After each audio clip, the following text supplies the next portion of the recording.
guys, this is Rachel here, the Modern Shaman. Thanks for being with me for another YouTube Q&A video of the week. I'm gonna scoot up here a little bit. I'm in my new office and I moved last week and I still haven't quite figured out where I wanna do these videos. I'm in front of my windows, but there's no blinds. So the lighting is a little crazy. I'm sorry about that reflection, and I haven't hung that painting either. But you know, just like when you move, it takes time to kind of settle in. So anyways, thanks for bearing with me, and I'm glad you're here for this video. If you've never been to my channel, I always recommend that you go to my website, which is themodernshaman.net. There's a lot of resources there, just that are beneficial if you are interested in developing your psychic abilities, as well as your shamanic and elemental awareness, your healing capabilities and modalities, and really just better understanding the non-physical world and your powers within that as a human and a spirit living in a human body. I think it's great for anyone, honestly. I think curriculum and psychic development should be something that we learn in kindergarten classes, because it's so intuitive and just part of who you are as spirit. So if you're interested, just check it out. If you're interested in sessions with me also, this is my full-time job, and I just meet with individuals one-on-one, whether it's on Zoom, Skype. I don't do Skype anymore, just kidding. Zoom, phone sessions, or in-person sessions. My house is a little bit crazy. There's still a lot of landscaping and work being done, but I do have home sessions here in San Antonio, Texas. Okay, let me get on with it. The video question for this week, it says, "Hi Rachel, I love your channel and your teachings. I had a reading once where the psychic told me that I had soul siblings beside me, and I wanted to ask you to explain what that means." Soul siblings. Yeah, I can talk about that. So this is a term. It may be semantics based on that psychic, and sometimes this happens when we get a reading or a healing or someone that's intuitive, a shaman, and they are using terminology that's very familiar to them but not familiar to us. So don't let it trip you up too much. Soul siblings is similar to soul group or soul family, but they are more horizontal in terms of your development, lessons that you're working on, kind of energetic vibrational stance. And typically you incarnate with a similar soul group or soul family, soul siblings being a part of that, and you rotate roles throughout lifetimes.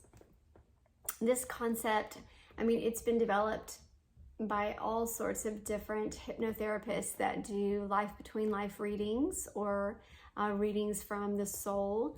If you've ever read Michael Newton's Journey of Souls, he kind of coined that concept of the soul group and reincarnating with similar familiar spirits that help each other on their evolutionary path. That's a great book if you're interested in developing your kind of wisdom and knowledge on this type of topic. If you're just interested in it, when I first started doing life between life readings and doing a lot of meditations on my own, I was fascinated by this concept, and I wanted to know everybody that was in my soul group and that I had past lives with, and I was just intrigued. And so I would do hypnotherapy sessions where I would go and meet all the souls and soul group family, and kind of intuitively, a lot of times you know who they are, and I did, but it was really validating and I really enjoyed it. It was just fun. I don't know that that information is really pertinent in a spiritual path, and that's another suggestion I'm going to make for you on the side that you didn't ask for, which is don't overcomplicate your spiritual life. Let it be a fun source of something that's just interesting and inspiring and captivating, but not something that you feel like starts a new dogma or practice. And I see this oftentimes when people will call and they'll ask about their twin flame, or, you know, basically these popular semantic terms in our spiritual world right now. And they'll ask about it, and then they'll regiment their relationship status into what they feel like that role is supposed to play in their life, instead of being very organic and natural about letting that relationship, no matter what title or label it has, bloom on its own and create its own expression. They'll try to fit it into the mold and be like, is this my soulmate? Is this my twin flame? Is this my soul sibling? Is this my soul parent? It doesn't really matter, even though it does matter. Okay, there's placeholders, but that is not, don't over complicate your soul. And I hope that you can feel what I'm saying more than listening to what I'm saying. I hope you can feel it, because your spiritual path, your soul path, is so simple. And it's too easy to let the mind or your brain get a hold of it and overcomplicate something that is very simple. It's like sitting still. It's like contemplating. It's like resting.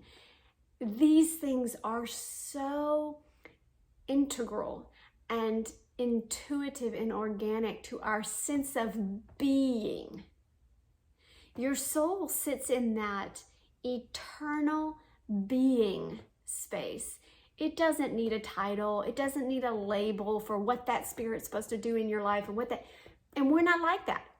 Souls are not cut and dry. They don't fit in boxes, right? Just like you don't. When people get to know you, you don't fit in a box. And so we may label something like a soul sibling, and I can express it and I can say this is a great book on it, and I went through all of that also. But I still feel like there's more worth in you recognizing and intuitively learning about that relationship with that spirit. Get to know them. Get to know your spirit guides, or the spirits that like to help you in life.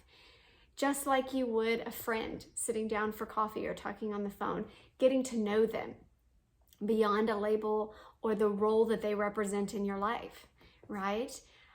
The more that you get to know that soul, the more it's going to be an organic and evolutionary journey as well. Relationships have their own evolution, and it's a beautiful journey. So don't let the semantics or kind of the title or the role lock you into the way that that particular psychic gave you a reading. I just would encourage you to learn from the relationship itself. See what it has to offer you and how it supports you and nurtures you, and develop that. Yeah. All right, I'm going to sign off here and say goodbye for the week. I'll be back next week with another video. Blessings, you guys.